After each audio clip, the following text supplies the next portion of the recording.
Definitely going to want to check out this batch of big, beautiful vinyl, including Beck, Hyperspace, indie exclusive silver vinyl. This is beautiful stuff. And Gaunt from Columbus. I remember them back in the 90s, Garage Punks. And this is a terrific copy of this record on Thrill Jockey, which is actually one of the best rock labels in the entire planet ever. Physical Graffiti, 40th Anniversary, 2LP. And we got all kinds of cool stuff. Deftones and Metallica, Exit Sandman. This is super limited, sand-colored vinyl. Kind of frustrating for us because I wanted to get a whole ton of them and I can only get one, but it is really limited. I don't expect it to last long.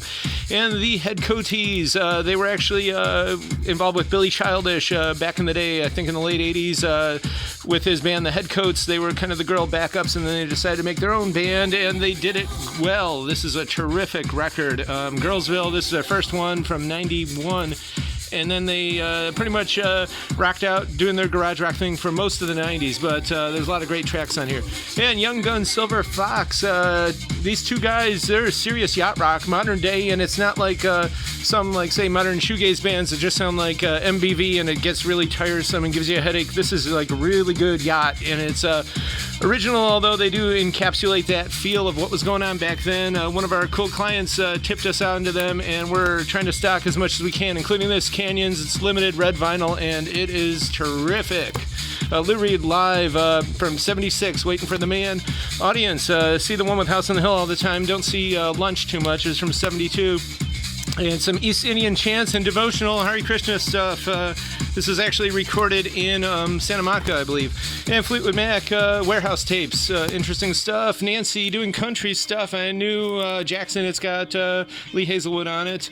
And Robin Trower, this one doesn't come up too much. BLT, so it's technically almost self-titled. It's Bruce Lorden and Trower. Pretty good progressive rock type stuff. And Pink Floyd, this is also a super limited. They only made 500 copies. This just came out. Broadcast Del Roma 68, and it's not a very long record, but it's 45 RPM. There's some really good tracks and also a Roger Waters interview, so this is definitely for the collectors. And we got Jack Wagner back in the house, and American football. Some emo here. This is on colored vinyl. Richard Pryor, The Smiths, 2LP. This is terrific stuff, of course. Shoplifters of the World Unite, just don't unite here at the current year. But Vicky Sue Robinson, some great disco.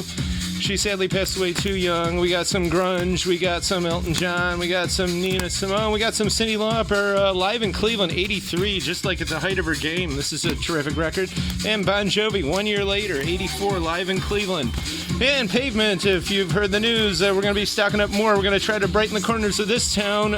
This is actually the best classic rock record ever recorded, and save the date, August 19th. Bob Nastanovich is taking a break from the current Pavement World Tour, and he's going to do a great benefit right here at Schnitzel. Details are on our site, etc. But this is just basically the step one of the Department for Pavement International Committee's doings, and expect more, maybe even a Parmapalooza one of these days. You heard it here first. And we got some amazing sealed vinyl, including this Free Jazz Conquistador Blue Note sealed.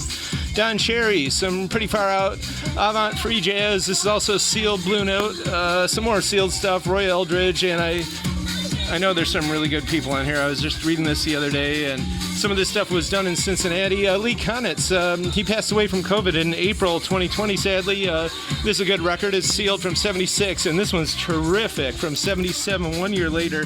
Real good sessions there. Merle Saunders, who, of course, worked with Jerry Garcia quite a bit, and this is also sealed. This is his first debut LP, and whoa, Pharoah Sanders. This is the original, and it's the dark brown border, first press, sealed, pretty amazing. If you're interested, you definitely want to get a hold of us.